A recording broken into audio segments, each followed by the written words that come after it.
Welcome to Vidya classes. This is Preeti ma'am. आज ये मेरा सेकेंड वीडियो है आपके साथ। तो आज हम लोग पढ़ने के लिए जा रहे हैं profit and loss appropriation account. जैसा कि पिछले क्लास में मैंने आपको कुछ बेसिक्स बताए थे, तो आज हम लोग पार्टनरशिप का profit and loss appropriation account कैसे बनाते हैं, उसके क्या रूल्स हैं, क्यों बनाया जाता है, कब बनाया जाता है, इन सारी चीजों को समझेंगे और उसके फॉर्मेट वगैरह भी समझेंगे। जैसा कि आप देख रहे हैं बोर्ड में ऑलरेडी मैंने फॉर्मेट बना रखा है, लेकिन पहले हम लोग इसके बारे में जानेंगे, उसके बाद हम लोग बनाएंगे। देखिए, जैसा कि मैंने आपको बताया था पहले ही पिछले क्लास में कि ये जो profit and loss appropriation, profit and loss, ये जो profit and loss appropriation account होता है, ये एक तरह का नॉमिनल अकाउंट है। ये मैंने आपको पिछले क्लास में बताया था कि ये कौन सा अकाउंट है, ये है नॉमिनल अकाउंट। नॉमिनल अकाउंट के रूल क्या होते हैं? नॉमिनल अकाउंट में रूल ये होता है डेबिट और क्रेडिट का, that all expenses and losses, जितने भी एक्सपेंसेस एंड लॉसेस होंगे वो क्या हो जाएंगे? वो होंगे डेबिट। ठीक है, आपने क्लास 11 में पढ़ा है ये। और जितने भी इनकम और गेन्स होंगे, all income and gains will be credited. तो जितने भी इनकम्स एंड गेन होंगे वो क्या होंगे? वो क्रेडिट होंगे। तो देखिए, फिर से रिपीट कर रही हूं, एक बार अच्छे से समझेंगे। Profit and loss appropriation account क्या है? एक तरह का नॉमिनल अकाउंट है। पिछली क्लास में बताया था कि बेसिकली हमने 3 तरह के अकाउंट के बारे में क्लास 11 में पढ़ा है। क्या है वो? 3 तरह के अकाउंट होते ही हैं, real account, nominal account and personal account. तो प्रॉफिट, अगर आपसे कोई पूछ ले कि profit and loss appropriation account in तीनों में से कौन सा अकाउंट है, तो वो है नॉमिनल अकाउंट। ठीक है, नॉमिनल अकाउंट क्या होता है, क्या होते हैं इसके rules? All expenses and losses will be debited. जो भी हमारा एक्सपेंसेस होगा, लॉसेस होगा, वो डेबिट होगा। And all incomes and gains will be credited. जो भी इनकम होगा और गेन्स होगा वो क्या होगा? वो क्रेडिट होगा। ओके, दूसरी बात देखिए, हम लोग ये जो profit and loss appropriation account है, इसमें ये हमारा डेबिट साइड है और ये हमारा क्रेडिट साइड है। लिखा है ऊपर में CR, credit side. Credit side में हम लोग क्या लिखेंगे? यहाँ के रूल के हिसाब से all income and gain will be credited. तो ये हमारा जितना भी हमारा इनकम होगा वो प्रॉफिट एंड लॉस अकाउंट के क्रेडिट साइड में आएगा। और दूसरा, all expenses and losses will be debited. तो प्रॉफिट एंड लॉस अकाउंट में जितने भी लॉस होंगे, एक्सपेंसेस होंगे, वो हमारा कहाँ आएगा? वो हमारा डेबिट साइड में आएगा। All expenses will come in the debit side of the profit and loss appropriation account। ये पहली पार्ट थी, इसको बिल्कुल याद रखेंगे। अब मैं आपको दूसरा एक इसके बारे में इंपॉर्टेंट इंफॉर्मेशन देती हूं। देखिए, वो क्या है? ये जो profit and loss appropriation account जो होता है, इसके देखेंगे मतलब profit and loss appropriation account. मैंने थोड़ा शॉर्ट में profit and loss appropriation account लिखा है।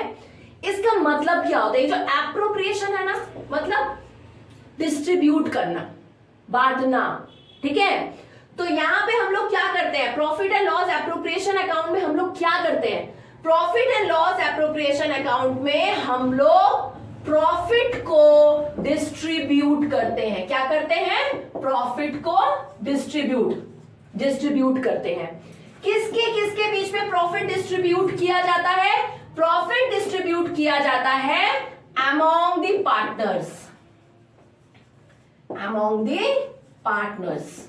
किसके बीच में डिस्ट्रीब्यूट किया जाता है? पार्टनर्स लोगों के बीच में प्रॉफिट को डिस्ट्रीब्यूट किया जाता है। कौन से अकाउंट में? Profit and loss appropriation account में। यहां तक क्लियर है आपका?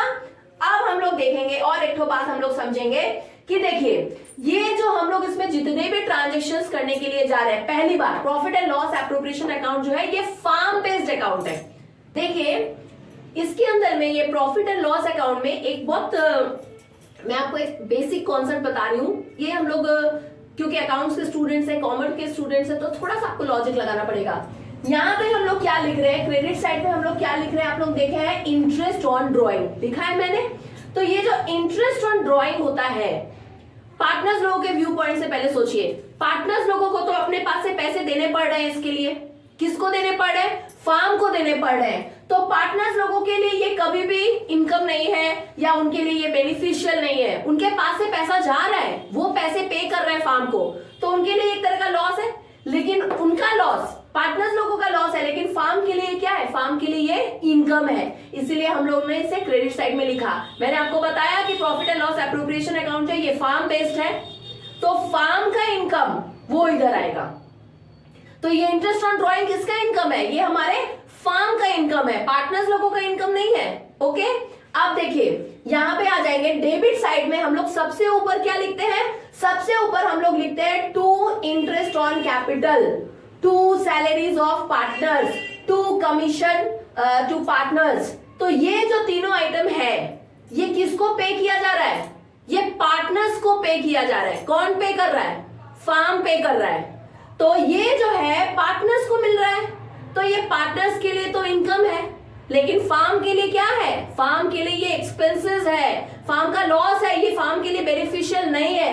तो क्योंकि अपने नॉमिनल अकाउंट में मैंने आपको रूल बताया था कि all expenses and losses will be debited, तो ये फार्म बेस्ड है, इसलिए जो भी पार्टनर्स लोगों का हमारा इनकम है उनके लिए बेनिफिशियल है, वो फार्म के लिए लॉस है, उनका एक्सपेंसेस है फार्म का, इसीलिए वो सब यहाँ पे डेबिट साइड में आएगा। फिर से रिपीट करेंगे, मैं वापस से आपको बता रही हूं, profit and loss appropriation account is a firm based account. मतलब जो भी चीज से हमारे फार्म को इनकम हो रहा है, गेन हो रहा है, वो क्रेडिट साइड में, और जो भी काम है, जो भी एक्टिविटी से हमारे फार्म को लॉस हो रहा है या फार्म का एक्सपेंसेस हो रहा है, वो आएगा इसके डेबिट साइड में।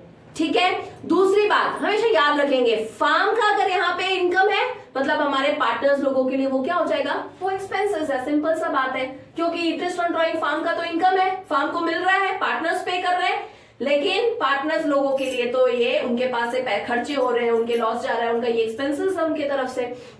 यहां तक क्लियर हुआ। अब देखेंगे एक बहुत इंपॉर्टेंट बात आपके मन में चल रहा होगा कि मैंने आपको अभी तक ये बात क्यों नहीं बताया कि आखिर ये अकाउंट बनता क्यों है और ये आया कहां से। चलिए तो पहले इसके बारे में जानते हैं। आप लोगों ने क्लास 11 में जर्नल बनाना सीखा था, आप सबने जर्नल बनाना सीखा था। जर्नल के हेल्प से हमने क्या बनाना सीखा था? जर्नल के हेल्प से हमने लेजर बनाना सीखा था। लेजर जब हमने बनाना सीखा तो लेजर के हेल्प से हमने क्या बनाना सीखा था? हमने ट्रायल बैलेंस बनाना सीखा था। फिर ट्रायल बैलेंस से हमने बनाना सीखा फाइनल अकाउंट। फाइनल अकाउंट हमने सीखा था, उसमें बेसिकली दो तरह के अकाउंट होते हैं फाइनल अकाउंट में। वो क्या क्या होता है? ट्रेडिंग अकाउंट होता है, और क्या होता है उसमें? प्रॉफिट एंड लॉस अकाउंट होता है। ठीक है, और एक स्टेटमेंट होता है, वो क्या होता है? Balance sheet. ओके, तो ये दो तरह के अकाउंट होते हैं फाइनल अकाउंट में। अब आएगा ये profit and loss appropriation account. आ कहां से रहा है?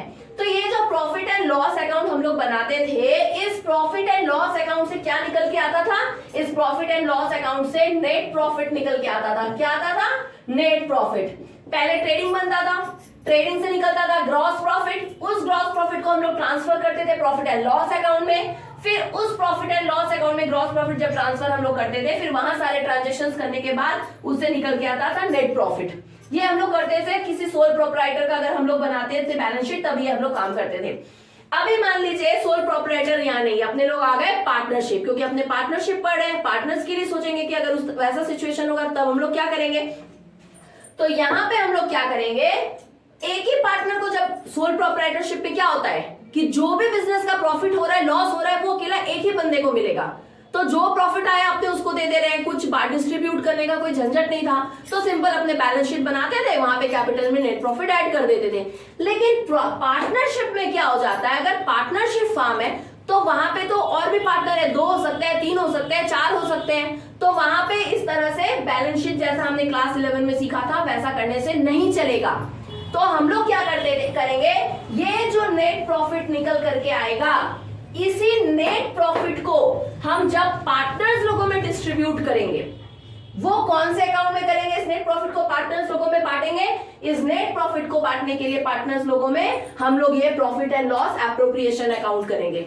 ठीक है, पार्टनर्स लोगों में खाली तो ये प्रॉफिट बटेगा नहीं, और भी बहुत चीजें पार्टनर्स को देते हैं हम लोग, जैसा कि हम यहाँ देख रहे हैं, इंटरेस्ट ऑन कैपिटल देना पड़ता है, पार्टनर्स लोगों को अगर मेंशन है उनके डीड में तो उनको सैलरी पे करेंगे, उनको कमीशन पे करेंगे, ठीक है। तो ये सारा काम हम लोग कहाँ करते हैं, all the transactions related to partners, वो हम लोग कहाँ करेंगे, profit and loss appropriation account के अंदर करेंगे। तो सबसे पहले क्या होगा आपका,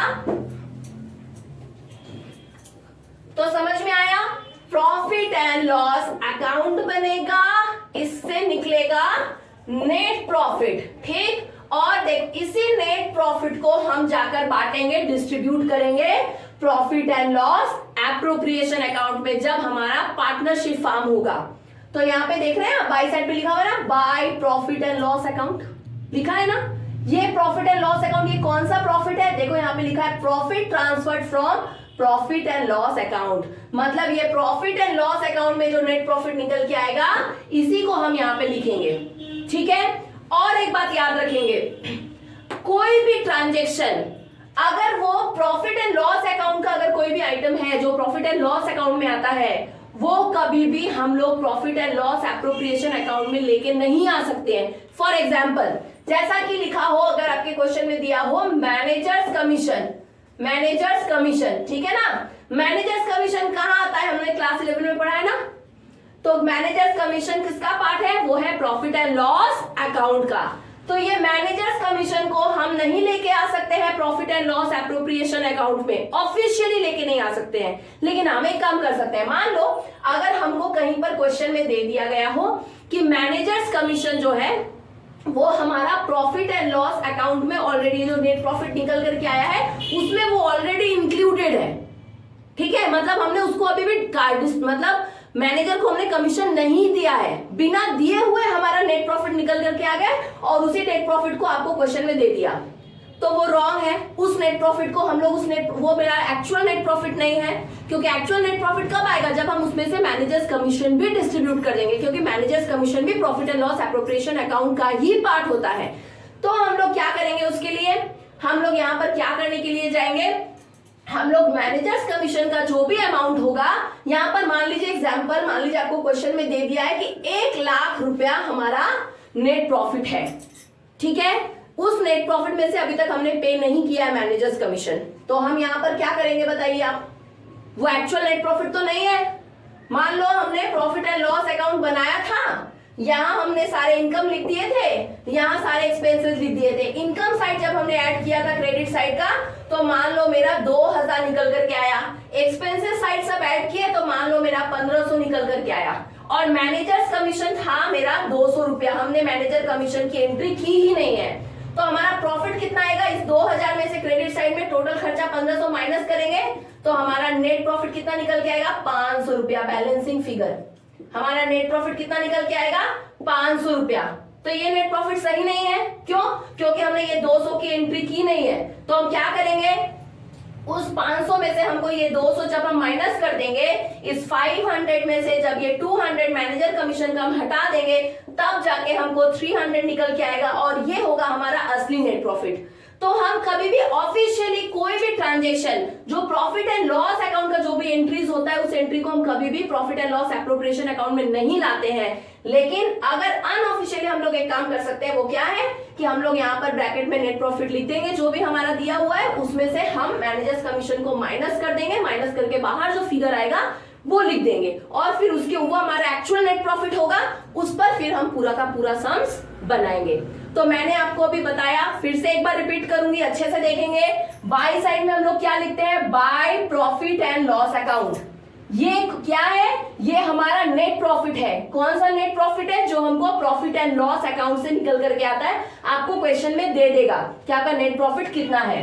क्लियर हो गया, वो हम यहाँ लिखेंगे। उसके बाद क्या आएगा, interest on drawing. Interest on drawing कौन पे करता है, वो पार्टनर्स पे करते हैं। अगर उन्होंने बिजनेस से कुछ पैसा निकाला है अपने पर्सनल यूज के लिए, तो वो उसके लिए उनको इंटरेस्ट पे करना पड़ता है। तो ये किसका इनकम है, ये फार्म का इनकम है। तो ये इनकम साइड है, क्रेडिट साइड है, इनकम साइड है। तो यहाँ पे हमारा इंटरेस्ट ऑन ड्रॉइंग्स आएगा। जो पार्टनर जितना दिए रहेंगे उनका ड्रॉइंग ऐड करेंगे अंदर के कॉलम में और बाहर लिख देंगे। तीसरा यहाँ पे हमारा क्या आएगा, डेबिट साइड में पार्टनर्स लोगों को जो फार्म जो भी पेमेंट कर रहा है, जो भी एक्सपेंसेस है वो आएंगे। तो पहला क्या आएगा, पार्टनर्स को हम मान लीजिए इंटरेस्ट ऑन कैपिटल दे रहे हैं, तो इंटरेस्ट ऑन कैपिटल आएगा। ठीक है। दूसरा क्या आएगा, अगर पार्टनर्स को सैलरी दे रहे हैं तो पार्टनर्स का सैलरी आएगा। अगर हम पार्टनर्स को कमीशन पे कर रहे हैं, दिया हुआ है आपका, तो पार्टनर्स का कमीशन यहाँ पर आएगा। तो ये सारे फार्म के जो एक्सपेंसेस है जो वो पार्टनर्स को पे कर रहे हैं वो सब हम लोग टू साइड में लिखेंगे। याद रखेंगे, बिल्कुल थोड़ा सा चीजों को खाली दिमाग में रखने की कोशिश करिए। बाई साइड में क्या आएगा, नेट प्रॉफिट आएगा जो प्रॉफिट एंड लॉस अकाउंट से निकल करके आ रहा है। और बाई साइड में क्या आएगा, इंटरेस्ट ऑन ड्रॉइंग आएगा क्योंकि वो फार्म का इनकम है। टू साइड में क्या आएगा, पार्टनर्स को जो पे कर रहा है फार्म, क्या पे कर रहा है, इंटरेस्ट ऑन कैपिटल पे कर रहा है। और क्या पे कर रहा है, सैलरी अगर पे कर रहा है तो सैलरी, कमीशन पे कर रहा है तो कमीशन, अगर कुछ रिजर्व फंड में ट्रांसफर हुआ है तो वो आएगा। और जब हम क्या करेंगे, इधर बाय साइड का यानी क्रेडिट साइड का सब ऐड कर लेंगे। ठीक है, ऐड करने के बाद हम डेबिट साइड की ये सारे ऐड करेंगे तो हमारा टोटल इनकम निकल गया। मान लीजिए हमको प्रॉफिट एंड लॉस अकाउंट यहां से हमने 1000 हमारा नेट प्रॉफिट था, 200 हमको ड्रॉइंग हो गया, हमने दोनों को ऐड किया, कितना आ गया 1200। तो 1200 हमारा टोटल इनकम हो गया। और उस इनकम में से मान लीजिए इंटरेस्ट ऑन कैपिटल निकल के आया टोटल 500, पार्टनर सैलरी मान लीजिए निकल करके आया, वो भी जोड़ लीजिए 500, और कमीशन मान लीजिए 500 नहीं करते, इसको अपने 300 कर देते हैं। और मान लीजिए कमीशन है 100। ठीक है, तो क्या होगा, यहाँ दोनों को जोड़ेंगे 1200 हो गया। तो ये यहाँ पे जो लिखा हुआ है ना, यहाँ पे हम जो बड़ा अमाउंट होता है वो हम यहाँ लिख देते हैं 1200, और यहाँ पे भी हम लिखेंगे 1200। ठीक है, उसमें से हम 500, 300, 800 और एक 900, इस 1200 में से यहाँ का डेबिट साइड का 900 घटा देंगे तो कितना बचा 300। तो वो 300 क्या हो जाएगा हमारा, वो हो जाएगा हमारा प्रॉफिट। उस प्रॉफिट को फिर हम तीनों पार्ट, मान लीजिए 3 पार्टनर एबीसी, तो हम तीनों पार्टनर में डिस्ट्रीब्यूट कर देंगे। लिखा है ना यहाँ पे, to profit transfer to partners capital account, ये बोल के हम लिखेंगे और तीनों पार्टनर में डिस्ट्रीब्यूट कर देंगे। कैसे डिस्ट्रीब्यूट करते हैं, क्या प्रोसेस है, वो हम नेक्स्ट वीडियो में आपको फिर से बताएंगे। और वो बैलेंस प्रॉफिट यहाँ पे पार्टनर्स लोगों में डिस्ट्रीब्यूट होगा, वो कैसे होगा, अगर हमारा डीड है तो कैसे होगा, नहीं डीड है तो कैसे होगा। आपको क्वेश्चन में अगर बोल दिया गया है कि पार्टनर्स कैपिटल रेशियो में होगा, कैपिटल कंट्रीब्यूटेड रेशियो में होगा तो वैसे देंगे, इक्वली बोला है तो वैसे देंगे। वो सब कुछ हम आपको नेक्स्ट वीडियो में बताएंगे। आज का वीडियो आपको कैसा लगा आप जरूर कमेंट करिएगा, और लाइक, शेयर और सब्सक्राइब करना बिल्कुल ना भूलें। Thank you.